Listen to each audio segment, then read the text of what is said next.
Ayan, buksan nyo na. At yung mga mainstream media na nakaabang sa akin, hello sa inyo. Ganito po dapat ang sumuyod ng mga dokumento. Mainstream media. Hindi ba? Alam niyo naman tayo, dapat nandun lamang tayo sa tama. Ang tama ay dapat ay ito ay hindi nakabase sa projection ng inyong galit. Okay? Dahil ay nakasalalay dito ay soberenya ng bansa. Pilipino po ang sinuko ninyo sa banyaga. Gusto ko lang ipaalala sa inyo. Gusto ko lang ipaalala sa inyo na ang sinuko nyo sa mga banyaga ay Pilipino. Okay? Sinuko nyo, ibinigay ninyo sa banyaga. Okay? Kakaiba ito. Ngayon, kung nagtataka kayo kung bakit ang Wakanda ay nagagalit, dahil ang mga Mindanaoans po, ito po ay matagal po itong naging independent. Hindi ba? Tama ako, Wakanda. Matagal naging independent yung Mindanao, yung mga taga-Sulu, Maguindanao. Okay? At alam nila kung paano ibigay sa banyaga.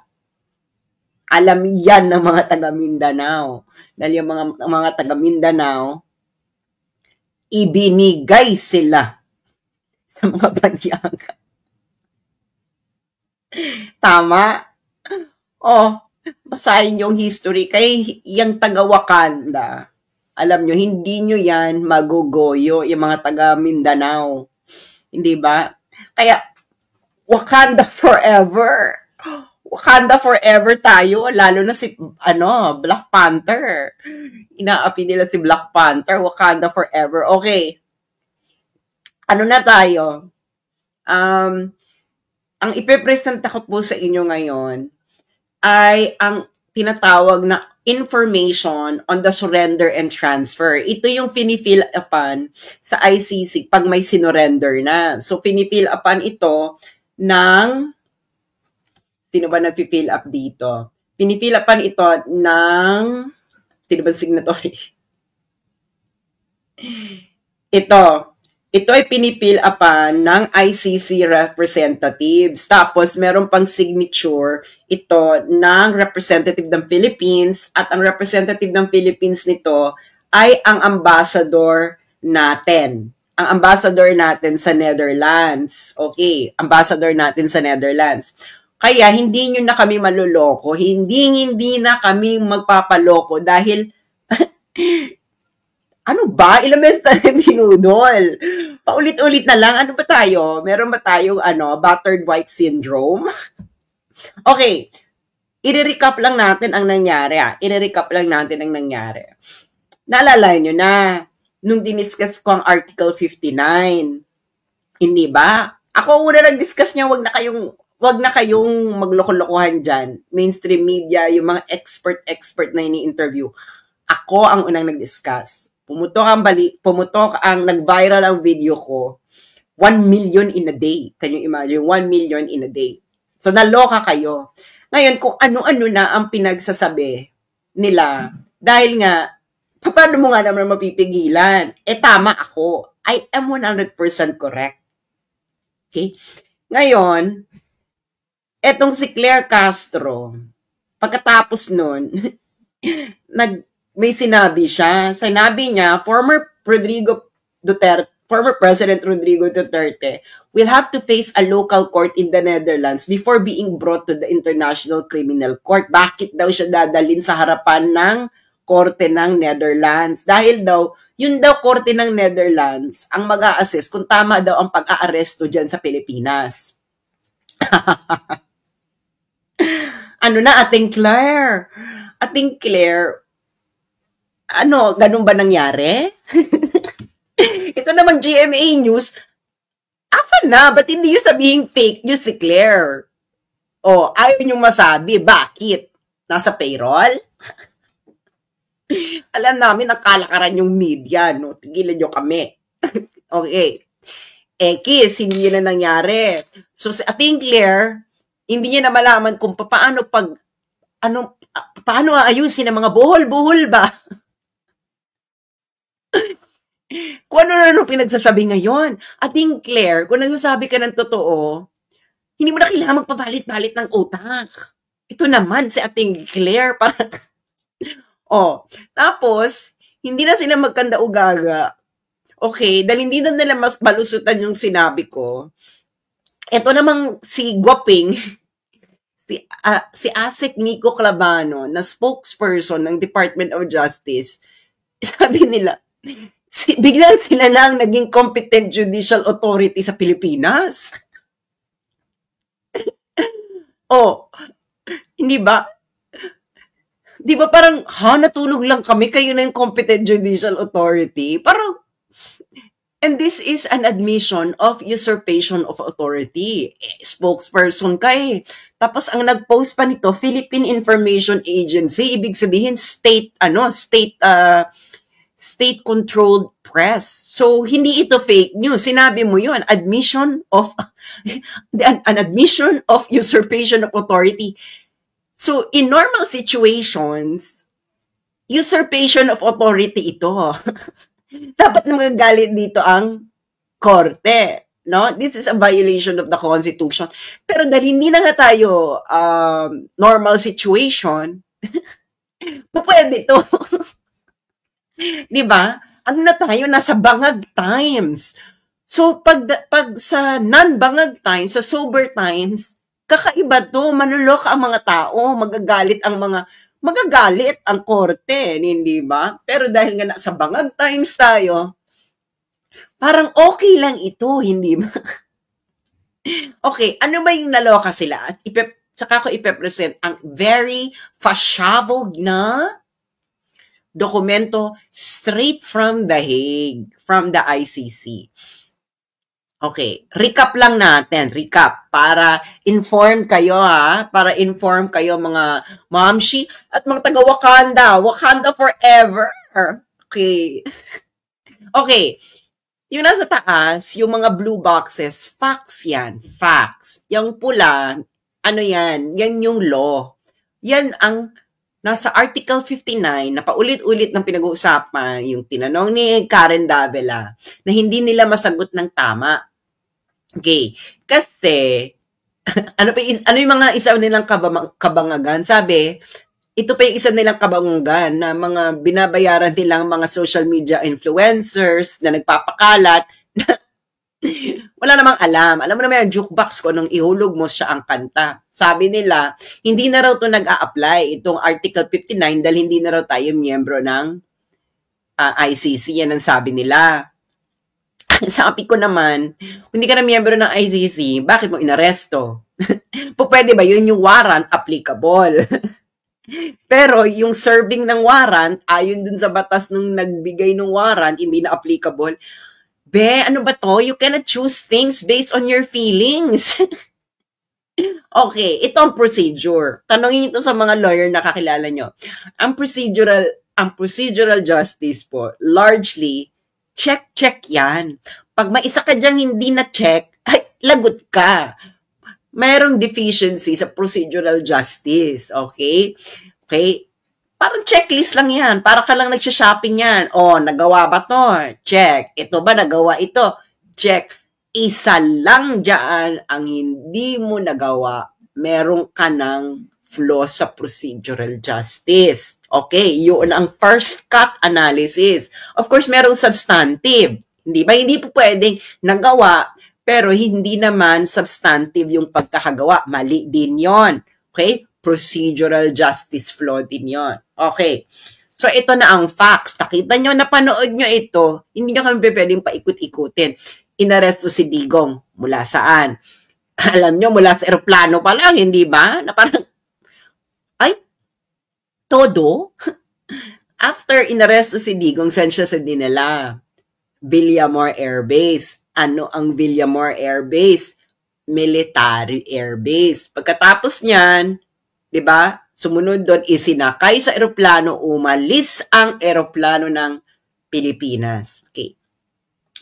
Ano ang nakasaad sa batas ng pag-aaresto ng ICC suspect? Article 59, first paragraph, arrest the accused. Check. Diba? Ganun naman ang procedural.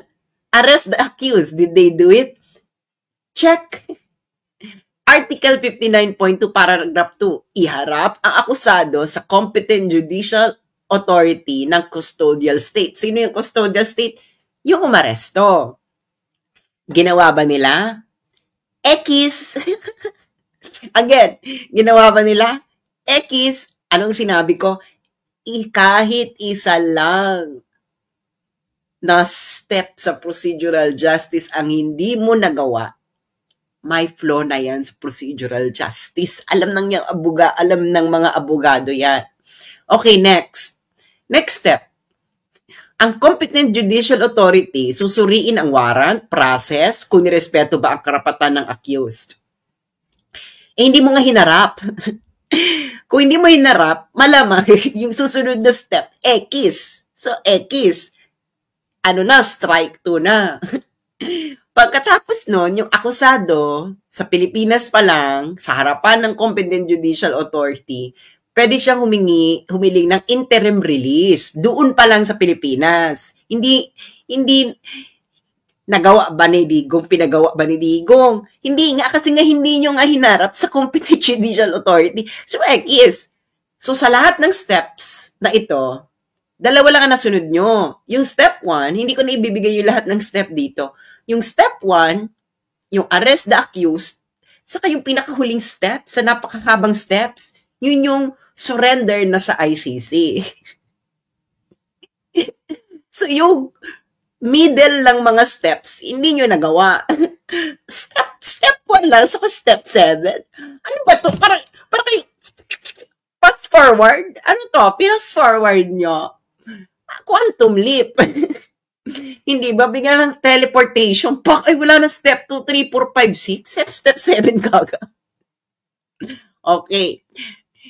Ngayon, ipipresent ako sa inyo ay isa na namang dokumento magpapatunay na tama ako. Clear. At Guoping. Pakita ko lang si Guoping para meron siyang si Guoping na spokesperson ng DOJ. Mapapatunay lang na tama ako. Mali kayo, sinungaling na naman kayo. Kayo na naman sinungaling. Ito namang media, nagmamaang-maangan pa kung sino-sinungaling. Huwag na kayong bang maangat. Alam na ng mga tao. Mga ang number of views ko, alam nyo, ang reach ko na mainstream media, hindi nyo na ito mapagtatakpan. Dahil gusto ko lang ipaalala sa mainstream media, as of this moment, alam nyo kung ilan na ang reach ko, mainstream media. 141,230,987. So kahit gaano pagtatakip nyo dyan, nakita na ito ng 140 million. Dahil yan ang reach ko na as of this moment. Ngayon pa lang itong buwan na ito. At ang most ng reach na yan in this week alone. Okay. Now, eto na. Kaya i-share nyo na to. Share. Dahil lalabas na natin ang dokumento. Ang dokumentong ito ay ating nakalap sa kinauukulan. Okay. Ano ang dokumento na to? Okay.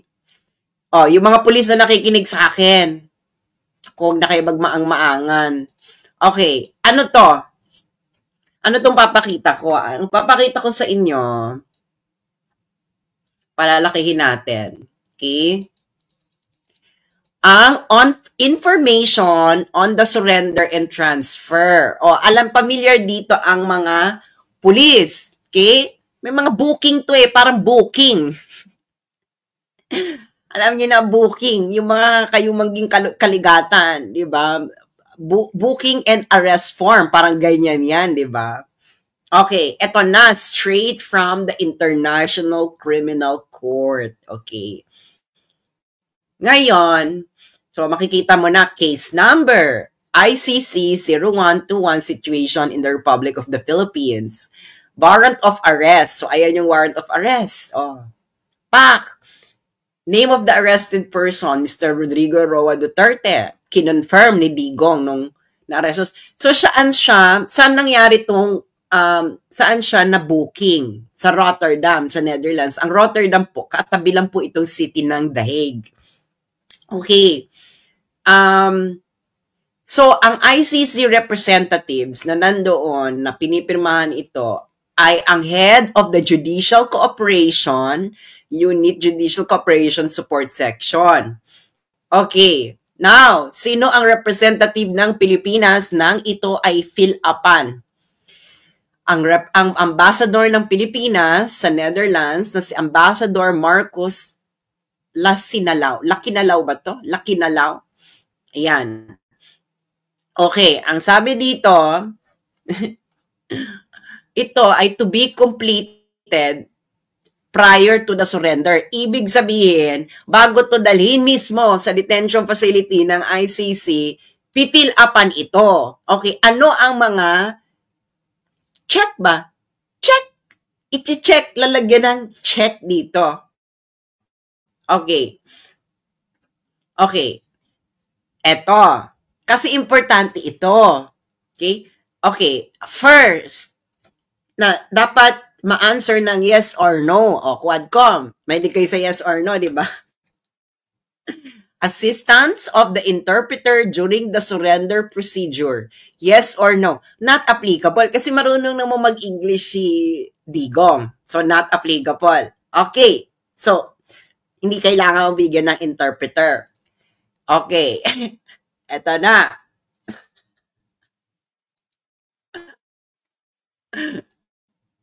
The date, time, and location of the appearance person before the competent National Judicial Authority. Required nga yan kasi, di ba? Sinabi ko na sa inyo, required sa batas nila. That is the next step after you arrest in the Philippines. Next step yan ni Torres. Dapat dadalhin niya sa competent National Judicial Authority. Ano ang sinagot dito ng ICC? ng ICC at ng Ambassador ng Pilipinas. Oh, ICC na ang sumagot nito. Do not know.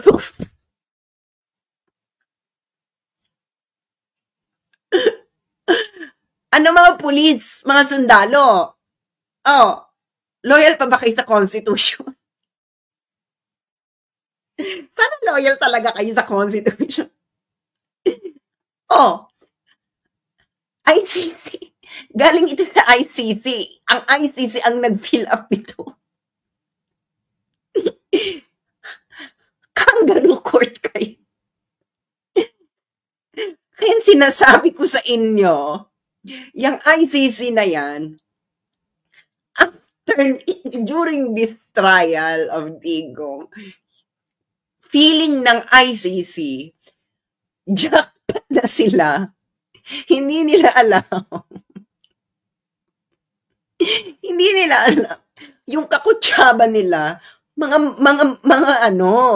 kakutsaba nila sa Pilipinas, na si Bongbong Marcos, ay budulero. Nasama sila sa budol. Yan ang tinatawag na karma. Nagmamadali kasi kayo ICC na magkaroon ng trial kasi sinabun kayo nung December ng Assembly of States. Ang Assembly of States po, ito yung mga member states ng ICC. Sinabun sila na wala naman kayong trials in process. Tapos agad-agad sila nag-request ng warrant. Oh, ito namang gobyerno ni Marcos, atat na matanggal si Duterte sa Pilipinas, na shortcut na lahat. And do you really think that this will be taken well by the majority of the people of the world? May batas kayo, hindi niyo sinunod. Ulitin ko para sa kaalaman ng lahat kung ano ang dokumentong ito. Ang dokumentong ito ay galing mismo sa ICC. Ito ang tinatawag na information on the surrender and transfer. Okay? Kasi ito yung checklist kung nasunod yung mga procedures. Ngayon, kita mo, procedural details during surrender to the court of the arrested person. Di ba? O, sa harap. So, pipil upan to bago mo to dalhin ng detention center ng ICC. Okay. So, di ba? Procedural details eh. Sabi ko sa inyo, para yan checklist. Assistance of the interpreter. Yes or no, not applicable. Kita mo ba kasinungalingan dito? The date, time, and location of the appearance of the arrested person do not know. Hindi nila alam ang date, time, at location ng competent National Judicial Authority kung saan umappear si Digong. Pati yung ambassador. Nada. Wala silang alam. Mahirap kasing maglagay. Mabuti na lang itong ambassador natin sa Netherlands ay hindi gumawa ng kamalian, kundi perjury ka, day. Perjury ka, day, kung mag-imbento ka dyan.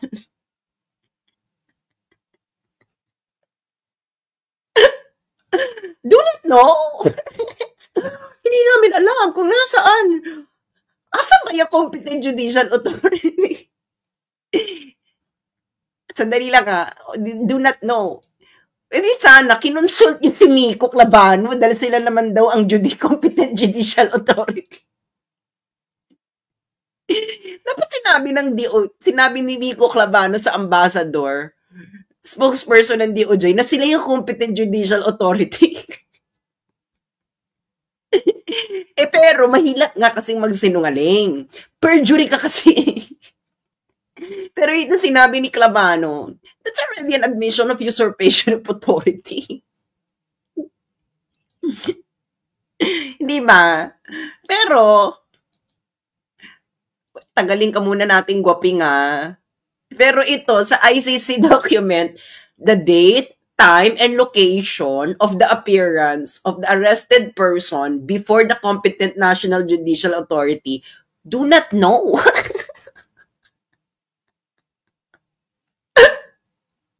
ICC document po ito. Kaya, Karen, wag na kayo magmaang-maangan. Tatanungin nyo pa na dapat atang sinurrender. Hindi dapat. Talagang kailangan mong isurrender. Ito nga ang checklist ng ICC. Gets nyo yan? Checklist, ayan na, to be completed prior to the surrender. Kasi nga, yan ang procedural details. Checklist ka eh. Check, check, check. Okay. Ano ang next? Did the arrested person receive assistance of the interpreter during the national proceedings? Sabi, not applicable. Of course, kasi marunong ka mag-English. Tapos yung next question, did the arrested person receive legal assistance during national proceedings? Sino naman ang naglagay dito nang he received legal assistance during national proceedings? Paano magkakaroon ng national proceedings? Hindi nyo nga hinarap sa competent judicial authority yung tao. Kasinungalingan. Sinabi mo, hindi mo alam kung hinarap sa competent judicial authority, pero ang pinilapan, kung sino man nag-fill up dito sa ICC, kayong UICC, you wrote, he received legal assistance during national proceedings. Yung national proceedings na nire-refer dito ng ICC ay yung appearance before a competent national judicial authority in the Philippines. Hindi mo alam kung nangyari ito, pero alam mong binigyan ng legal assistance. Sabi nga ng mga Ilocano, okay na nanam.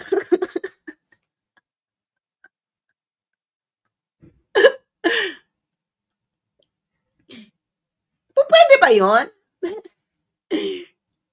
Binigyan ng legal assistance sa national proceedings, pero hindi mo alam kung kailan, hindi mo alam kung hinarap pa sa National Competent Judicial Authority. Napakasinungaling din na nag-fill up na ito na do not know. Hindi mo alam kung no or yes, kasi simple lang yung answer dun eh. Yes or date, time, and location. So, hindi niya alam ang date. kung kailan hirap si Digong sa Competent National Judicial Authority sa Pilipinas. Hindi rin niya alam ang time. Hindi rin niya alam ang location.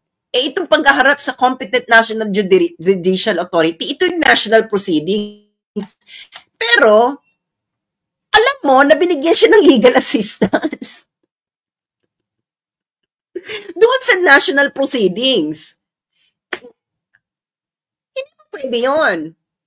Naglulukuhan tayo. Nakigets nyo na.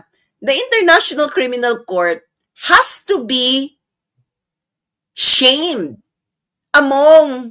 in the international community because you are working based on dubious information from the start. How will you confirm na binigay ng legal assistance during national proceedings? Yung national proceedings na sinasabi dito ay ito, yung paghaharap kay Digong sa Competent National Judicial Authority. Hindi mo alam ang date, hindi mo alam ang time, hindi mo alam ang location ng Competent National Judicial Authority kung saan hinarap si Digong, do not know. Tapos bigla ka magsasabi na nabigyan siya ng legal assistance during that national proceedings?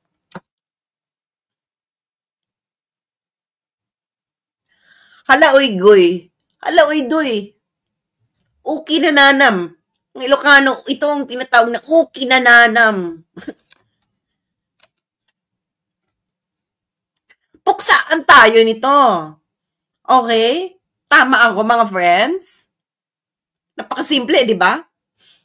Hindi, alam nyo, hindi natin, malalaman nyo kapag pinaiikot-ikot ang utak nyo, paiba-iba. Walang direction. No flow. Okay? Parang si Claire Castro, kung ano-ano pinagsasabi. Claire, para kang taya sa Dr. Quack-Quack ngayon. Alam niyo yung larong Dr. Quack-Quack, di ba? Kung mga elitista kayo, malamang hindi nyo alam. Yung taya, di ba? Ang gagawin niya, iaantanggal niya yung buhol. Alala niyo yun, yung mga hindi taya, ang gagawin nila, isusuot-suot nila yung mga sarili nila, kung saan butas, ganyan. Tapos yung taya, ang gagawin niya, i-fix niya yung pagkakabuhol-buhol. Itong si Claire, para siyang taya, yung taya sa Dr. Quack-Quack. Ina-attempt ni Claire na i-fix ang pagkabuhol-buhol lang lahat. Pero remember Claire Castro, alam to namin, dahil naglaro kami ng Dr. Quack-Quack nung kabataan namin, pag nagkamali ang taya sa Dr. Quack-Quack, sa pag-ayos ng buhol, may napipilayan. Kaya napaka-dangerous na laro yan, Dr. Quack-Quack, di ba? Nung kabataan natin. Naalala nyo yan? Di ba? Ayun, thank you sa aking mga Ilocanong viewers. Ano to? Nalpasin apo, uki na nana.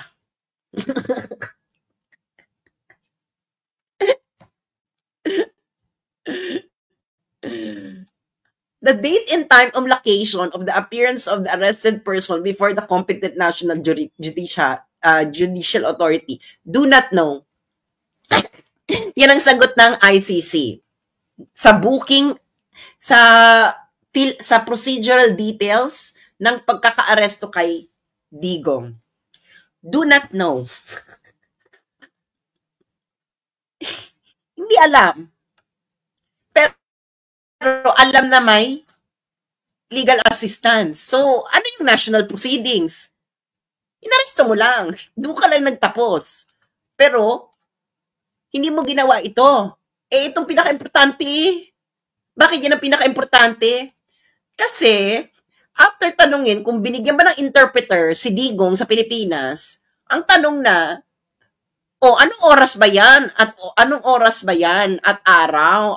At lugar ng appearance niya sa Competent National Judicial Authority sa Pilipinas. National Authority. Ano pa bang nation? Pilipinas. Kaya yung iba, si Claire, sabi niya, Netherlands daw itong Competent National Judicial Authority na gagawa. Korte sa Netherlands. Ateng nalpasan apo uki ni nana. Mali ka, girl. Sinabi ko na sa'yo, Claire, idol kita sa Barda, dahil Barda kung Barda. Pero nakalimutan mo, Claire, akong nagpauso ng salitang bardagulan. Dahil, look, 2016, no, nakikipagbardagulan sa akin ang mga taga-Ateneo. Sinabi ko sa kanila, kung gusto nyo ng bardagulan, kahit saan, sabihin nyo kung anong oras at saan at pupunta ako. Naloka sila sa salitang bardagulan kasi salitang 90s yan eh. Biglang binuhay, nabuhay. So, barda kung barda. Ngayon, Claire, hindi ka makakalagpas dito. Yung media naman, nagmamangmangan pa. Binapanood nyo. Napanood nyo lahat. Witness kayo. Pwede bang witness kayo? Tapos tatanungin nyo pa yung salarin kung anong ginawa? Okay. So, alam nyo na.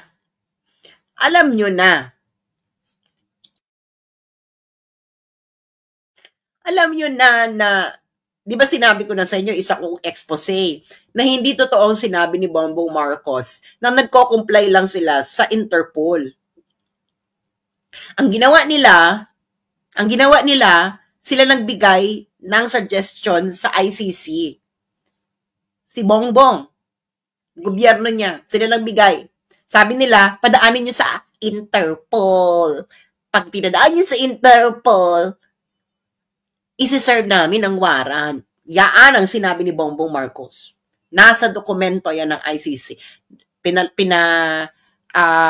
In-explain ko na yan noon, pero ipapakita ko ulit para makita nyo kung gaano ang gobyernong ito ay ang lakas mang budol. Hindi lamang budol, hindi na to budol eh. Ano na talaga to? Amats na walang humpay. Hindi ba?